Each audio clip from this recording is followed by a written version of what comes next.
भाई तार खींचिए। ये मामला उन लोगों के अंदरूनी दिखता है कि ऐसी बात है कि जिसके बारे में हम किसी को डिक्टेट नहीं कर सकते हैं।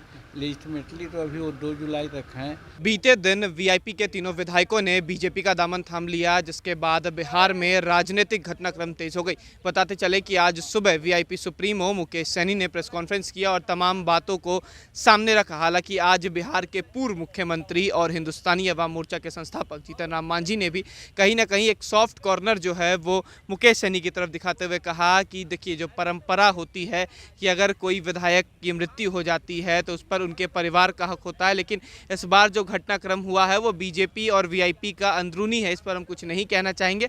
हालांकि जो स्थितियां बनी ऐसी नहीं होनी चाहिए थी। हालांकि जब उनसे पूछा गया कि लोग कह रहे हैं, जो सत्ता पक्ष है वो कह रही है कि अब मुकेश सैनी को नैतिकता के आधार पर इस्तीफा दे देना चाहिए, तो उसको लेकर भी उन्होंने कहा कि क्या नैतिकता है, उनकी क्या मर्जी है, वो तो वो जाने। हालांकि जब तक उनका टर्म है तब तक वो रह सकते हैं और उसके बाद भी मुख्यमंत्री चाहें तो 6 महीने और मुकेश सैनी मंत्री रह सकते हैं। इतना ही नहीं, जब उनसे पूछा गया कि अगर ये स्थिति अभी घटित हुई है तो संभवतः यह है कि आगे आपके साथ भी हो सकता है, तो उसको लेकर भी उन्होंने कहा कि राजनीति में कुछ भी संभव है, लेकिन अभी इस तरीके की कोई बात नहीं है। एनडीए गठबंधन इंटैक्ट है।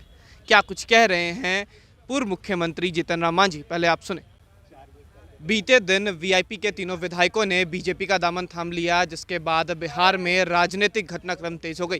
बताते चले कि आज सुबह वीआईपी सुप्रीमो मुकेश सैनी ने प्रेस कॉन्फ्रेंस किया और तमाम बातों को सामने रखा। हालांकि आज बिहार के पूर्व मुख्यमंत्री और हिंदुस्तानी अवाम मोर्चा के संस्थापक जीतन राम मांझी ने भी कहीं ना कहीं एक सॉफ्ट कॉर्नर जो है वो मुकेश सैनी की तरफ दिखाते हुए कहा कि देखिए, जो परंपरा होती है कि अगर कोई विधायक की मृत्यु हो जाती है तो उस पर उनके परिवार का हक होता है, लेकिन इस बार जो घटनाक्रम हुआ है वो बीजेपी और वीआईपी का अंदरूनी है। इस पर हम कुछ नहीं कहना चाहेंगे। हालांकि जो स्थितियां बनी ऐसी नहीं होनी चाहिए थी। हालांकि जब उनसे पूछा गया कि लोग कह रहे हैं, जो सत्ता पक्ष है वो कह रही है कि अब मुकेश सैनी को नैतिकता के आधार पर इस्तीफा दे देना चाहिए, तो उसको लेकर भी उन्होंने कहा कि क्या नैतिकता है, उनकी क्या मर्जी है, वो तो वो जाने। हालांकि जब तक उनका टर्म है तब तक वो रह सकते हैं और उसके बाद भी मुख्यमंत्री चाहें तो 6 महीने और मुकेश सैनी मंत्री रह सकते हैं। इतना ही नहीं, जब उनसे पूछा गया कि अगर ये स्थिति अभी घटित हुई है तो संभवतः यह है कि आगे आपके साथ भी हो सकता है, तो उसको लेकर भी उन्होंने कहा कि राजनीति में कुछ भी संभव है, लेकिन अभी इस तरीके की कोई बात नहीं है। एनडीए गठबंधन इंटैक्ट है। क्या कुछ कह रहे हैं पूर्व मुख्यमंत्री जीतन राम मांझी, पहले आप सुने।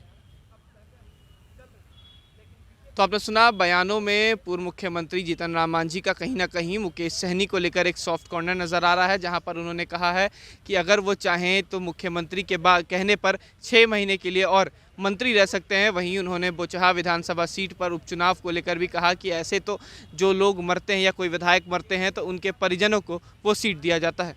फिलहाल खबर में सिर्फ इतना ही। आप हमारे साथ बने रहें और देखते रहें DTV भारत। नमस्कार।